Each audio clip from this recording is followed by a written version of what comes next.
Ce soir, nous recevons le docteur Thierry Servenet. J'écorche, excusez-moi. Le docteur Thierry Servenet est pharmacien et docteur ès sciences. Il est actuellement directeur de recherche au CNRS, directeur du groupement de recherche CNRS, substances naturelles, responsable scientifique des missions Nouvelle-Calédonie, Malaisie et Vietnam, et conseiller scientifique permanent à la Fondation internationale pour la science, qui est située à Stockholm, Suède. Ses spécialités sont les récoltes en pays tropicaux. Il collabore avec des universités étrangères et ses activités sont principalement la recherche de nouvelles substances antitumorales, neuroactives, etc. Ses publications, il est auteur de nombreuses contributions dans des revues scientifiques. Il a également publié un ouvrage, Plantes, molécules et médicaments, CNRS Éditions et Nathan, 1994. Le docteur Thierry Servenet, c'est à vous. Servenet. Oh. C'est pas grave. Bien, merci madame pour votre présentation.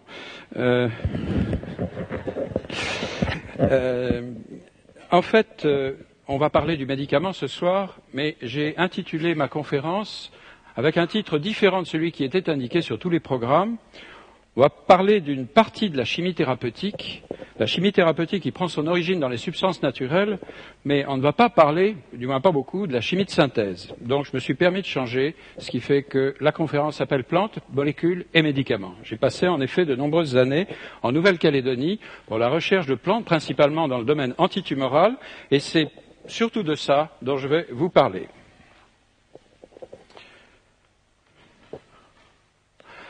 Cette photo symbolique d'une pharmacie ancienne, qui a été prise d'ailleurs en Hongrie, à Budapest, symbolise bien justement cette utilisation du savoir traditionnel depuis si longtemps dans l'histoire du médicament. Et ce sont les apothicaires d'abord, qui avaient reçu leur statut de Saint-Louis, et ensuite les pharmaciens qui leur ont succédé, qui dispensent les médicaments. D'où viennent les médicaments ?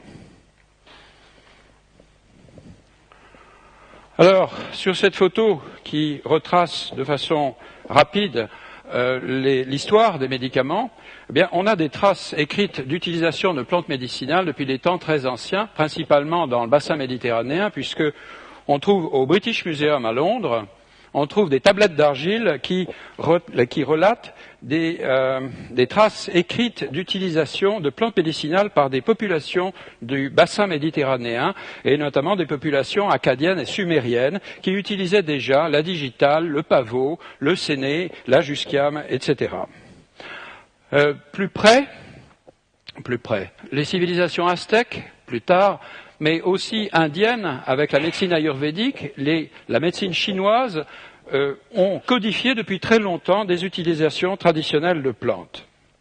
Toujours ces plantes connues, mais d'autres encore qui sont utilisées actuellement en médecine traditionnelle en Chine, par exemple, mais dont on ne connaît pas le principe actif. Et puis, ce sont des savants grecs et latins. D'accord. Donc il faut que j'ai devant l'œil. Ok. Ce sont des savants grecs et latins qui ont assuré la diffusion des connaissances médicales du IVe siècle avant Jésus-Christ au IIe siècle après Jésus-Christ. Vous avez ici une photo de l'un d'entre eux qui était Hippocrate, qui est l'auteur du serment que prêtent les médecins après l'obtention de leur diplôme. Cette photo est tirée d'un manuscrit de la Bibliothèque nationale et d'un livre magnifique sur la médecine au Moyen-Âge. Du 5e au 11e siècle, il y a une période d'obscurantisme en Europe, avec notamment l'alchimie, la transmutation des métaux. Pendant ce temps-là, se développe en Méditerranée, en Égypte notamment, avec Avicenne, Avenzoar et Averroès, une pratique médicale et une pratique codifiée, une pratique scientifique de l'utilisation des plantes qui était tout à fait précoce.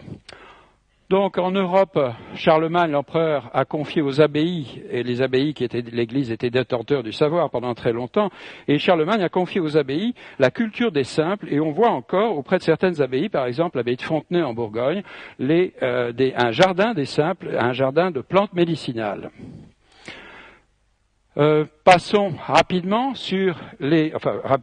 on passe rapidement vers les expéditions maritimes de Vasco de Gama vers les Indes orientales, Christophe Colomb vers l'Amérique du Sud, qui ont rapporté des plantes médicinales, des épices, mais aussi le café, une plante excitante, importante, le thé, le cacao, et plus tard ce sera l'IPK, le quinquina, qui contient la quinine qui soigne le paludisme, et la coca, qui contient un anesthésique puissant, mais aussi une drogue malheureusement, la cocaïne.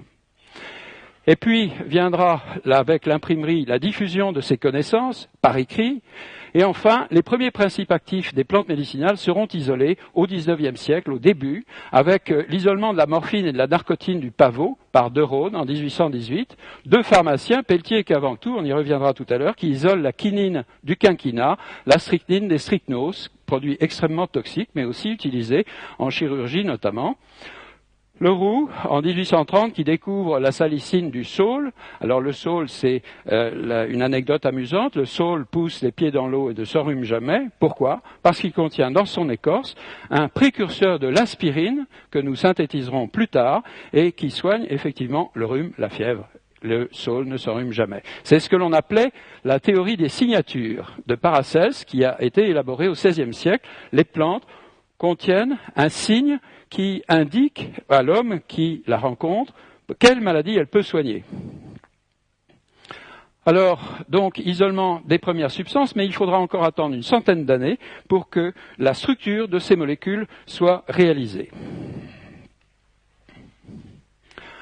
Alors, la chimie médicinale, excusez-moi pour ce dialogue anglais, il y a deux principales méthodes, comme je le disais au début. Il y a la recherche à partir des produits naturels, c'est-à-dire les plantes des forêts primaires, c'est-à-dire plantes depuis les origines, et puis les champignons du sous-sol qui ont donné naissance aux antibiotiques, les bactéries, les invertébrés marins, c'est-à-dire les éponges, les gorgones, les alcyonnaires, les échinodermes, les étoiles de mer qui poussent dans le fond des océans, chauds, dans les mers tropicales surtout, les algues aussi. Et puis il y a ce que l'on appelle la medicinal chemistry en anglais, qui est la chimie thérapeutique, où à partir d'une molécule A, par une série de fabrications de dérivés, on aboutit en explorant différentes voies à une molécule Z qui possède toujours la structure de la molécule initiale, mais qui a été radicalement transformée, qui possède des propriétés pharmacologiques très différentes de celles de la molécule d'origine. Par exemple, une classe de médicaments que vous connaissez certainement, les anxiolytiques, le Temelstal, l'Alcyon, etc., le Valium, le Librium, ce sont des substances qui sont nées de cette chimie de synthèse qui est importante, qui a pris le pas pendant un temps sur la chimie des produits naturels, sur l'origine produits naturels, mais vous verrez, on y revient. Ces deux méthodes ont en commun un caractère très aléatoire. Il n'est pas écrit sur un arbre, sur une liane, sur une plante herbacée, quelle maladie elle pourra traiter. Et de ce côté-ci, on ne sait absolument pas si le dérivé que l'on va synthétiser aura une activité ou pas. Dans les deux cas, on a besoin d'utiliser des essais biologiques pour démontrer l'intérêt de tel ou tel extrait de plante ou de telle ou telle molécule synthétisée. Alors, pour parler quand même un petit peu, après j'en parlerai plus, de chimie médicinale, de la chimie de synthèse, si vous prenez une hormone, ou plutôt un ensemble d'hormones comme l'adrénaline, la noradrénaline, un médiateur du système nerveux central, la sérotonine ou la dopamine, toutes possèdent un noyau phénolique, ici, il faut faire un petit peu de chimie, excusez-moi, et un motif en rouge, le motif éthanamine, qui est le support de l'activité biologique, du moins une grande partie du support de l'activité biologique. Eh bien, on a cherché à modifier. Cette molécule est un hypertenseur. On a cherché à modifier cette molécule. Et par exemple, à côté toujours de cette séquence éthanamine, on a placé un noyau aromatique tout à fait différent qu'on appelle le noyau phénothiazine.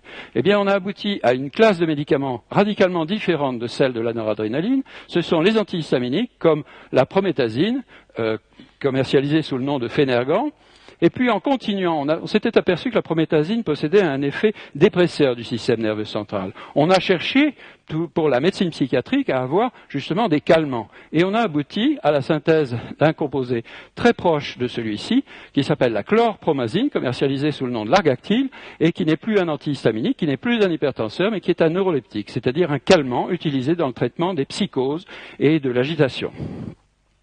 Si maintenant on modifie encore plus nettement la structure et notamment par exemple le paramètre de la distance entre l'atome d'azote, ce motif éthanamine et le noyau phénolique, comme par exemple dans cette molécule, on aboutit non pas à un hypertenseur mais à un anti-hypertenseur. C'est un produit commercialisé sous le nom de Sectral, que peut-être certains d'entre vous connaissent puisqu'il est très utilisé dans le traitement de l'hypertension. Alors, revenons-en maintenant à la chimie des produits naturels. La chimie des produits naturels, comment fait-on? Eh bien, quand on va sur le terrain, on peut utiliser 3 types de critères. Ces critères, c'est d'abord l'enquête sur les utilisations traditionnelles de plantes par des populations qui vivent au contact de la nature, que ce soit en Afrique, en Amérique du Sud ou en Nouvelle-Calédonie, dans le Pacifique, dans les îles du Pacifique. C'est ce que l'on appelle l'ethnopharmacologie, la pharmacologie des populations qui utilisent directement, au fond, la nature comme pharmacie. Et puis, il y a la recherche que l'on appelle chimiotaxonomique, qui en fait s'intéresse à l'appartenance botanique des plantes, et en fonction de cette appartenance botanique, on sait que certaines familles botaniques, par exemple, prenons le laurier rose qui appartient à la famille des Apocynaceae, que vous connaissez peut-être, la petite pervenche aussi, que l'on trouve dans les fossés en ce moment un peu partout. Eh bien, cette famille contient renferme assez souvent des alcaloïdes, et les alcaloïdes sont des substances qui renferment, qui sont porteurs souvent d'une activité biologique importante. Par exemple, la morphine, par exemple, l'atropine, ce sont des alcaloïdes. Un troisième type de critère peut être utilisé, c'est l'observation du comportement des plantes dans leur environnement. Par exemple, certaines plantes inhibent la croissance d'autres plantes. Pourquoi ? Un champ de blé, par exemple, ne tolère pas de mauvaises herbes entre les pieds. Certaines poussent, mais d'autres ne poussent pas. Eh bien, on a observé, par exemple, que les racines de blé sécrètent dans le sol une substance qui diffuse, qui s'appelle un acide hydroxamique et qui inhibe la croissance, par exemple, de l'avoine sauvage. Donc, on peut observer aussi qu'une plante a ses feuilles qui sont dévorées par des insectes, par des fourmis, ou d'autres, au contraire, provoquent une répulsion d'un certain nombre de prédateurs. Toutes ces connaissances sur le terrain nous conduisent à sélectionner une plante plutôt qu'une autre. On ne peut pas tout récolter, il existe entre 500 et 800 000 plantes sur Terre, et il n'y en a pas plus de 10 000 ou 15 000 qui sont connues. Il est évident qu'on ne peut tout récolter. On a donc besoin d'un certain nombre de critères, et notamment aussi un autre critère encore, il faut que la plante porte des fleurs ou des fruits, parce qu'un point important, c'est l'identification botanique du matériel végétal que l'on a récolté. Alors, comment ça se présente? Voilà une photo d'une forêt humide d'altitude en Nouvelle-Calédonie, au Mont Panier, vers 1000 mètres d'altitude, sur la côte est de la Nouvelle-Calédonie, donc qui regarde vers l'océan Pacifique, et vous pouvez distinguer dans la brume un certain nombre de plantes, notamment des palmiers, comme ici, des fougères arborescentes, mais aussi des plantes qui ne sont pas forcément spectaculaires, ce ne sont pas des orchidées, il y en a, mais ce ne sont pas des orchidées qui nous intéressent. Un certain nombre de petites plantes, des rubiacées, des rutacées, par exemple, possèdent un grand intérêt et peuvent conduire éventuellement à l'isolement de substances actives. Alors, on récolte les plantes, bien sûr, on récolte les différentes parties de la plante, feuilles, écorces, fruits, fleurs, quelquefois. Quand on est très courageux, on déterre des racines pour avoir des écorces de racines qui peuvent avoir une composition chimique. Et vous voyez ici, par exemple, une récolte de plantes par l'équipe de terrain au Vietnam, à 150 km à l'ouest de Hanoï, dans la province de Hoa Binh. Et ici, le botaniste est en train de préparer des échantillons d'herbier d'une plante de la famille des Araliacées, pendant que d'autres manœuvrent de récolte des écorces. Et puis des petits gosses d'une tribu Hmong voisine sont venus nous aider à récolter des feuilles et les écorces. Et c'est ce matériel que l'on ramènera au laboratoire. Après la récolte, viennent les tests de terrain. Tests de terrain, par exemple ici, tests de recherche des alcaloïdes dans les plantes.